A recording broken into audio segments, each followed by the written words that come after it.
Hello friends, welcome to Acme math foundation में आप सभी का स्वागत है। तो डीएलएड एंट्रांस एग्ज़ाम जो बिहार में कंडक्ट होने जा रही है, जिसका आज मैथ का हम लोग सॉल्यूशन करेंगे। मैथ के कंसेप्ट, थ्योरी और क्वेश्चन का प्रैक्टिस करते हुए हम लोग चैप्टर को इन करेंगे। जो एग्ज़ाम होने जा रही है उसी के सिलेबस के अकॉर्डिंग आज हम लोग इस टॉपिक को समझेंगे और पढ़ेंगे बाइलिंगुअल तरीके से। चलिए शुरू करते हैं। तो आज का चैप्टर है रियल नंबर। तो real number in Hindi you can say the वास्तविक संख्या, इसको हम लोग वास्तविक संख्या कहते हैं। तो इनके सारे चीज़ों को, बेसिक कंसेप्ट को हम लोग समझेंगे। फिर आपको थ्योरी पीडीएफ के माध्यम से या टेलीग्राम के थ्रू आपको ज़रूर पीडीएफ प्रोवाइड कर देंगे। चलिए शुरू करते हैं। तो मुझे उम्मीद है कि आप सब इस और मेरे इससे पहले जो वीडियो नहीं देखे हैं तो आप सिलेबस वाले वीडियो जाके देख लें और आप तब उसके बाद पढ़ाई करें, तब आपको पता चलेगा कि हमारा सिलेबस में क्या क्या पूछने वाला है। तो चलिए शुरू करते हैं। पहला है नेचुरल नंबर, जिसको हम लोग प्राकृतिक संख्या कहते हैं। यानी काउंटिंग नंबर को क्या कहते हैं? प्राकृतिक संख्या कहते हैं। यानी काउंटिंग नंबर, जहाँ गिनती करते हैं हम लोग। काउंटिंग कहाँ से करते हैं? तो काउंटिंग जो हम लोग करते हैं मेरे प्यारे बच्चों, 1 से करते हैं। 1 2 3 4 डॉट डॉट डॉट, इन सारे नंबर्स को हम लोग नेचुरल नंबर्स कहते हैं। उसके बाद आता है होल नंबर, यानी पूर्ण संख्या। यानी होल नंबर तो 0 and all natural numbers and containing with 0, यानी सारा प्राकृतिक संख्या और 0 को क्या कहता है? होल नंबर कहे जाते हैं। तो आप देख सकते हैं, इन सारे चीज़ों को याद रख लेना। तो इंटीजर किसको कहते हैं? Now we have to draw the number line. हम लोग एक नंबर लाइन ड्रॉ करते हैं जिसका मिडिल पॉइंट में 0 लेते हैं, उसके राइट साइड में पॉजिटिव वैल्यू पुट करते हैं to positive infinity and -1, left side में -2 -3 dot dot to negative infinity. तो देखो मेरे प्यारे बच्चों, ये आपका नेचुरल नंबर है। नेचुरल नंबर है यानी प्राकृतिक संख्या है। यह आपका 0 है और ये नेगेटिव ऑफ नेचुरल नंबर है। नेगेटिव ऑफ नेचुरल नंबर यानी नकारात्मक प्राकृतिक संख्या।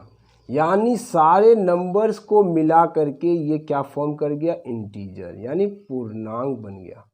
तो अब पूर्णांक किसको कहते हैं? ऑल नेचुरल नंबर, सभी प्राकृतिक संख्या, 0 और नकारात्मक ऑफ प्राकृतिक संख्या के एक्यूमुलेशन को, यानी एक साथ अगर बोला जाए तो इसको हम लोग पूर्णांक कहते हैं। तो मुझे उम्मीद है कि आप समझ गए होंगे। -3 -2 2 3 0 all together are the integer, are the example of integer. ये सारे इंटीजर का एग्जाम्पल है। चलिए इवन नंबर को समझते हैं कि अगर कोई नंबर है, कोई नंबर अगर PQR है, अगर ये नंबर अगर कंप्लीटली 2 से डिवाइड हो जाती है तो then we can say PQR एक क्या है? इज ए इवन नंबर है, एक इवन नंबर है। ठीक है, जैसे फॉर एग्जांपल के तौर पे आप ले सकते हैं 9450। तो यूनिट प्लेस में 0 है, यानी ये नंबर 2 से कम्प्लीटली डिवाइड होगा, तो हम कह सकते हैं ये इवन नंबर है। ऑड नंबर, जो नंबर 2 से डिवाइड नहीं होती है, 2 से विभाज्य नहीं होता है, ऐसे नंबर्स को हम लोग ऑड नंबर कहते हैं। जैसे 35, ये 2 से कम्प्लीटली डिवाइड नहीं होती, यानी उसका रिमाइंडर कुछ बच जाता है। तो ऐसे एग्जाम्पल, ऐसे नंबर्स को क्या कहते हैं? ऑड नंबर कहते हैं। उसके बाद ले सकते हैं हम लोग अभाज्य संख्या, यानी प्राइम नंबर। प्राइम नंबर किसको कहते हैं? तो prime number a number having only 2 factors, यानी ऐसा नंबर जिसकी 2 ही गुणनखंड हो। यानी अगर कोई नंबर है 3 का अगर गुणनखंड है तो या तो 1 है या 3 है। अगर 17 कोई नंबर लेंगे तो एक या तो 1 है या 17 है। यानी a number having only 2 factor, यानी ऐसा संख्या जिसकी दो ही आपका क्या हो? फैक्टर हो, गुणनखंड हो। गुणनखंड उसको कहा जाता है जो किसी गिवन नंबर को कौन कौन से नंबर कंप्लीटली भाग दिया जाता है, उन सारे नंबर्स को क्या कहा जाता है? गुणनखंड कहा जाता है। तो अब समझ में आ गया कि इस 3 का गुणनखंड सिर्फ 2 ही है, 1 और इटसेल्फ, मतलब 1 और खुद है। तो ऐसे नंबर्स को हम कहते हैं प्राइम नंबर। तो अब आ जाता है को prime number. A number having HCF, 2 numbers having HCF 1। अगर 2 नंबर है, 2 संख्या है आपके पास, अगर उसका HCF 1 हो तो ऐसे नंबर्स को क्या कहेंगे, ऐसे नंबर्स को हम लोग क्या कहेंगे, को प्राइम कहेंगे, यानी सहवाची संख्या कहेंगे। जैसे 3 और 5 का एग्जांपल लिया जाए तो 3 और 5 का अगर HCF निकालेंगे तो इसका HCF जो निकलेगा मेरे प्यारे बच्चों, तो ये 1 ही निकल सकता है। तो ऐसी संख्या को, ऐसे नंबर्स को हम लोग को प्राइम कहते हैं। तो आता है बात कंपोजिट का, यानी भाज्य संख्या का। अगर कोई नंबर है 12, इस नंबर को कौन कौन से नंबर डिवाइड होता है, 1 2 3 4 6 एंड 12। तो अब देख सकते हैं ये सारे नंबर्स, इनको क्या करता है, कंप्लीटली डिवाइड करता है 12 को, यानी इसका फैक्टर है। यानी 12 का फैक्टर कौन कौन है, 1 है, 2 है, 3 है, 4 है, 6 है, 12 है। तो ये सारे नंबर 12 का क्या है, फैक्टर है या गुणनखंड है। तो इन सारे नंबर्स को, यानी कंपोजिट किसको कहते हैं, a number having more than 2 factors. ऐसा संख्या जिसकी 2 से ज़्यादा क्या हो, फैक्टर हो, ऐसी संख्या को हम कंपोजिट नंबर यानी भाज्य संख्या कहते हैं। तो आप समझ गए होंगे मेरी बात को कि 36 भी कंपोजिट है, 12 भी कंपोजिट है, 8 भी कंपोजिट है, 4 भी कंपोजिट है। लेकिन प्राइम में अगर इवन प्राइम कौन है, इवन प्राइम अगर बात किया जाए तो एक ही नंबर है इवन प्राइम के अंदर, वो है आपका 2। बाकी दुनिया का सारा इवन नंबर क्या है, आपका भाज्य है यानी को प्राइम है। अब आता है रेशनल नंबर। रेशनल नंबर किसको कहते हैं, a number which is the form of P by Q. अगर कोई नंबर है P बाई क्यू में P and Q belongs to integer, तो Z से इंटीजर को डिनोट करते हैं यानी पूर्णांक है, एंड Q इक्वल नॉट 0, यानी Q 0 के बराबर नहीं है, ये सारी बात कहा है। तो इसी को कहते हैं हम रेशनल नंबर। यानी एग्जाम्पल के तौर पे बता दूं कि एग्जाम्पल यानी 3/4 माइनस 3/2 या 3 के नीचे कुछ नहीं तो 1 जरूर है। तो ऐसे नंबर्स को हम लोग रेशनल कहेंगे। तो रेशनल नंबर को अगर जब रेशनल अगर है तो इसको हम लोग डेसिमल फॉर्मेट में कन्वर्ट कर सकते हैं। तो डेसिमल को कन्वर्ट करने के लिए अगर कोई रेशनल नंबर है 5/2, तो इसका डेसिमल में अगर कन्वर्ट कर सकते हैं मेरे प्यारे बच्चों, तो 5 को 2 से डिवाइड करेंगे, 2 2 जा 4, आपका आ गया 1 पॉइंट देंगे, उसके बदले आता 0, 2 5 जा 10। तो अब देख सकते हैं ये 2.5 आ गया। लेकिन डेसिमल फॉर्मेट में आपका डेसिमल ऐसा भी हो सकता है, अगर कोई 5/3 है तो अगर हम 5 को अगर 3 से डिवाइड करते हैं, 5 को अगर 3 से डिवाइड करते हैं तो देख सकते हैं कि 3 1 जा 3, आपका क्या आ गया 2 पॉइंट दशमलव देंगे तो आपका 0 राइट डाउन होगा, 3 6 जा 18, उसके बाद आता है 2, फिर अपने आप 0। तो ऐसे नंबर जो बार बार ये हमेशा चलते रहेगा, तो ऐसे नंबर्स को हम लोग कहते हैं रिपीटिंग डेसिमल, यानी आपका यानी नॉन टर्मिनेटिंग डेसिमल। तो आप समझ सकते हैं कि आपके जब हम किसी भी फ्रैक्शन को, किसी भी रेशनल नंबर को अगर हम कन्वर्ट करेंगे डेसिमल फॉर्म में, या तो वो टर्मिनेट करता हुआ दिख रहा है, शांत होता हुआ दिख रहा है, या कुछ डिजिट के बाद वो चलता एंड हो जाता है। लेकिन अगर यहाँ देखा जाए तो इसके अंदर ये रिपीट चलता रहता है, तो ये हमेशा कंटिन्यू चलता रहेगा। तो ऐसे दशमलव को क्या कहेंगे, ऐसे दशमलव के जगह हम इस ऐसे दशमलव को कहते हैं अशांत दशमलव है। तो 1.66 डॉट डॉट डॉट, या इसको लिख सकते हैं 1.6 का रेकरिंग, या लिख सकते हैं 1.6 पर डॉट। तो इस तरह से हम लोग ये सारे चीज़ समझ गए। चलिए नेक्स्ट टॉपिक पे। तो मेरे प्यारे दोस्तों देख सकते हैं मैंने एग्जाम्पल आपके सामने लाए हैं 7/2। तो इसको टर्मिनेटिंग डेसिमल किसको कहते हैं? टर्मिनेट का मतलब होता है जब किसी फ्रैक्शन का डेसिमल को अगर कन्वर्ट करते हैं तो वो कुछ डिजिट के बाद क्या कर जाता है, इंड हो जाती है। तो देख सकते हैं आप 7 को अगर 2 से डिवाइड करते हैं, 2 3 जा 6, आपका अगर 1 रिमाइंडर हुआ, अगर हम दशमलव अगर ले लेते हैं, पॉइंट ले लेते हैं, तो इसके बदले में आता है 0। तो 2 5 सा 10, तो 10 आपका ये देखिए आपका कुछ डिजिट के बाद ये क्या कर गया, इंड हो गया। तो ऐसे दशमलव को हम दशमलव फ्रैक्शन को क्या कहेंगे, टर्मिनेटिंग डेसिमल कहेंगे, यानी शांत दशमलव कहेंगे। ठीक है, मुझे उम्मीद है कि आप समझ रहे होंगे। तो अगर आपको कहीं भी समझ में नहीं आता होगा ज़रूर आप मेरे कमेंट करके बताएं और मैं आपका ज़रूर सॉल्यूशन करेंगे। चलिए, नॉन टर्मिनेटिंग डेसिमल जिसको आसान दशमलव कहते हैं, अगर कोई है आपका 7/3, तो 7/3 या कोई भी एग्जाम्पल आप ले सकते हैं, आपकी इच्छा के अनुसार है। तो आप देख सकते हैं अगर 7 को अगर 3 से डिवाइड करते हैं तो 3 2 जा 6, 1 डेसिमल लेते हैं उसके बदले में 0, 3 3 जा 9, 1 0 3 3 जा 9। तो ये कंटिन्यूसली चलता रहेगा, तो ये कभी एंड होने वाला है नहीं। तो आप इस तरह के प्रॉब्लम को कैसे सॉल्व करेंगे, तो देख सकते हैं तो 2.3333 डॉट डॉट डॉट, या इसको लिख सकते हैं 2.3 का रेकरिंग, या लिख सकते हैं 2.3 पर डॉट। तो आपका नॉन टर्मिनेटिंग डेसिमल जिसको रिपीटिंग डेसिमल के नाम से जाना जाता है, यानी रिपीट हो रहा है। तो ऐसा फ्रैक्शन जब हम किसी फ्रैक्शन को डेसिमल में कन्वर्ट करते हैं तो वो कुछ डिजिट के बाद हो या ग्रुप ऑफ डिजिट के बाद हो, वो क्या करता है, रिपीट करता है। तो ऐसे डेसिमल फ्रैक्शन को, ऐसे डेसिमल को हम लोग क्या कहते हैं, रिपीटिंग डेसिमल कहते हैं। तो अब आता है रिकरिंग डेसिमल। तो रिकरिंग डेसिमल का एग्जांपल यही है कि 2.3 पर रेकरिंग, तो इसको रिकरिंग डेसिमल के नाम से जाना जाता है। तो अगर 5.732 का रेकरिंग, तो इस तरह से आपके पास आ सकता है एग्जाम्पल। तो ये सारे चीज़ तो हम लोग फ्रैक्शन से रेकरिंग डेसिमल बनाना सीखे। तो अब यहाँ देख सकते हैं इर्रेशनल नंबर अब किसे कहते हैं।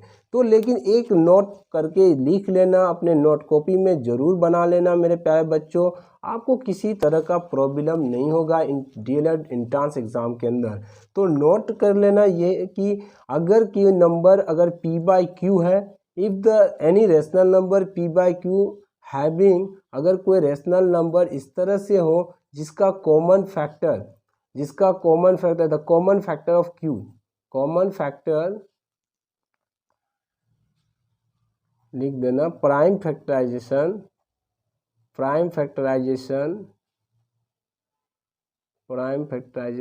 of q is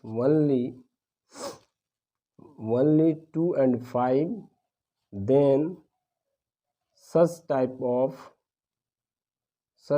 of fraction are will be terminating।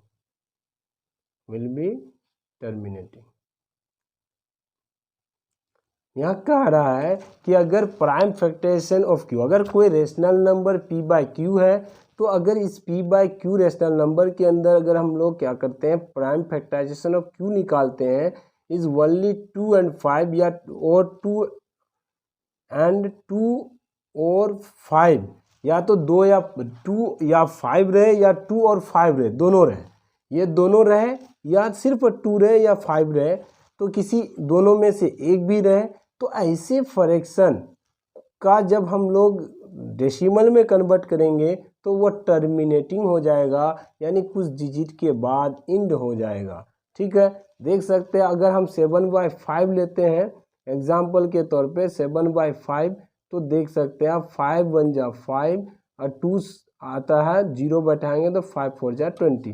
देखो कुछ डिजिट के बाद ये क्या कर गया, टर्मिनेट कर गया। आप समझ गए होंगे कि इसका क्या रूल है। तो टर्मिनेटिंग देखने का एक ही नियम है कि अगर हम किसी फ्रैक्शन है वो फ्रैक्शन के यानी डिनोमिनेटर का प्राइम फैक्टराइजेशन करेंगे या 2 आए या 5 आए या 2 और 5 दोनों साथ आए तो ऐसे फ्रैक्शन आपका क्या होगा, टर्मिनेटिंग होगा। अगर 2 और 5 के अलावा कोई अदर आ जाता है तो आप समझो कि वो नॉन टर्मिनेटिंग है, यानी रिपीटिंग डेसिमल है। तो इर्रेशनल नंबर उसको कहते हैं कि ऐसा रेशनल नंबर जो ना तो टर्मिनेट करता है ना तो रिपीट करता है। तो ना तो टर्मिनेट करता है, एग्जाम्पल के तौर पे आप लिख सकते हैं 1.01 001 0001 00000। ये आपका कंटिन्यूसली ना तो रिपीट कर रहा है ना तो टर्मिनेट कर रहा है। तो ऐसे रेशनल नंबर को हम क्या कह सकते हैं, इर्रेशनल नंबर कह सकते हैं। ऐसे नंबर को इर्रेशनल नंबर कहते हैं, यानी अपरिमेय संख्या कहते हैं। अपरिमेय संख्या का दूसरा रूप ये भी हो सकता है √3, 2√7, कुछ भी हो सकता है, या 2 + √3। ये सारे रेशनल नंबर आपका क्या है, रेशनल नंबर है। तो रियल नंबर की बात कही जाए तो रियल नंबर कैसे कहते हैं, all natural numbers, whole number, integers, rational numbers all together are called real number. ये रियल नंबर किसको कहते हैं, इस सारे नंबर्स को, नेचुरल हो, सारे इंटीजर्स हो, ये सारे नंबर्स को एक साथ हम लोग क्या कह सकते हैं, रियल नंबर कहते हैं। रियल नंबर होने के लिए ऑल नेचुरल नंबर हो जाएगा आपका, ऑल नेचुरल नंबर सभी प्राकृतिक संख्या, all natural number, all integers,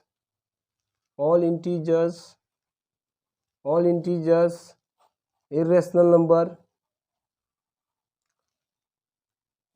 number, आपका रेशनल नंबर, ऑल टुगेदर सभी नंबर एक साथ हम लोग क्या कहते हैं, रियल नंबर कहते हैं। √3 हो जाए आपका 1.01 001 0001, इस तरह से नंबर आ जाए, या आपका 5 आ जाए, -5/3 आ जाए, 3/7 आ जाए, तो सारे नंबर्स आपका क्या है, रियल नंबर है।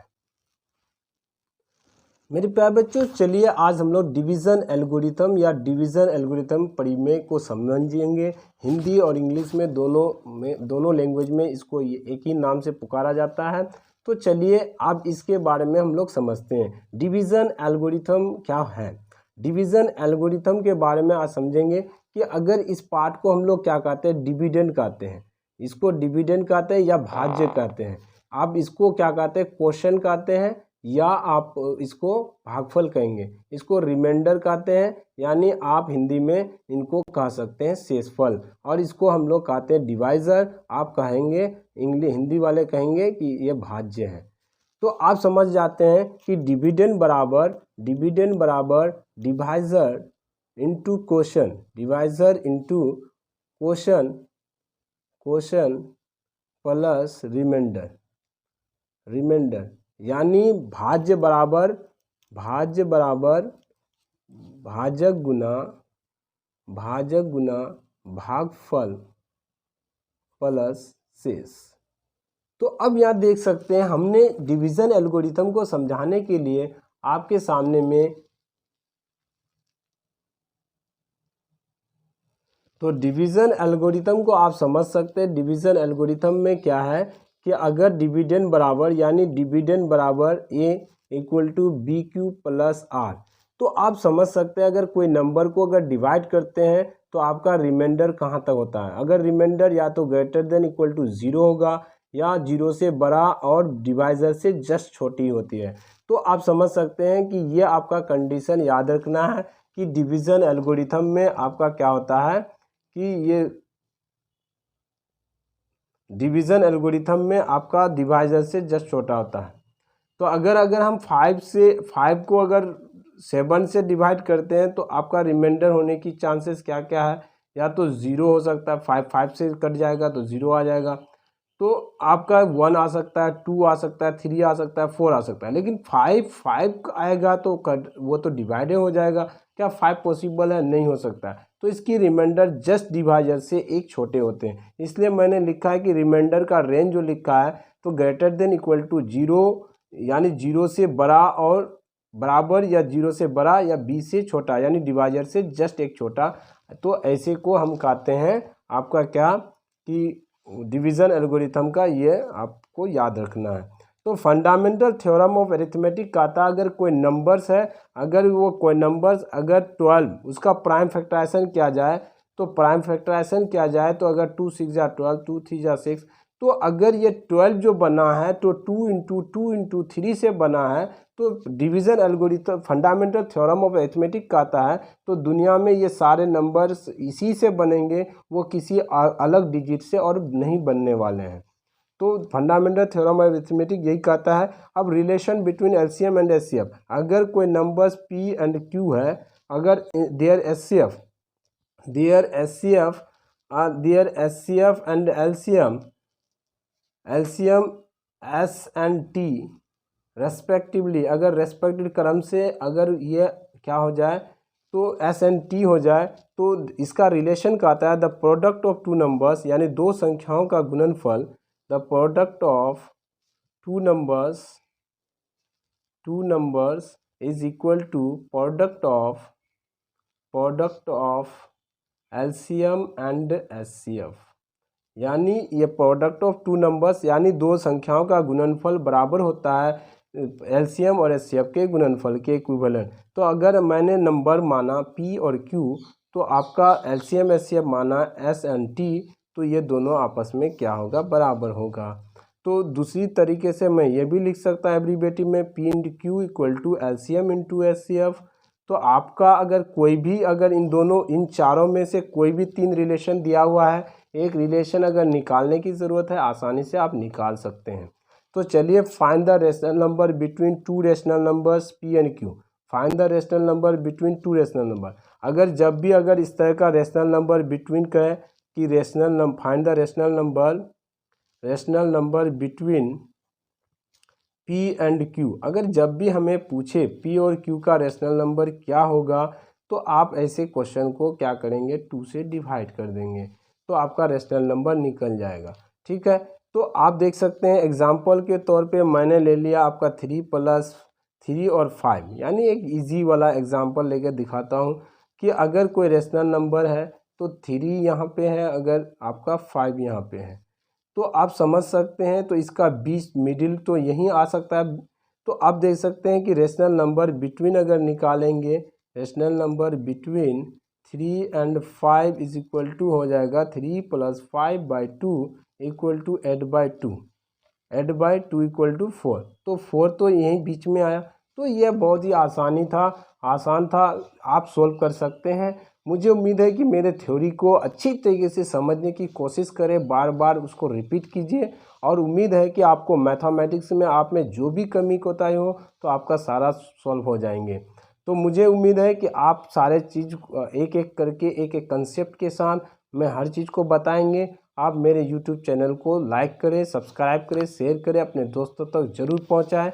इसी तरह के वीडियो लाने के लिए हमें हमेशा सपोर्ट करते रहिए। आप मेरे वीडियो को लाइक करें तो मुझे हम लोगों को एनर्जी होती है, और मैं ये समझेंगे कि मेरे वीडियो से बहुत सारे बच्चे मुतासिर हैं, उससे बहुत ही फ़ायदे ले रहे हैं।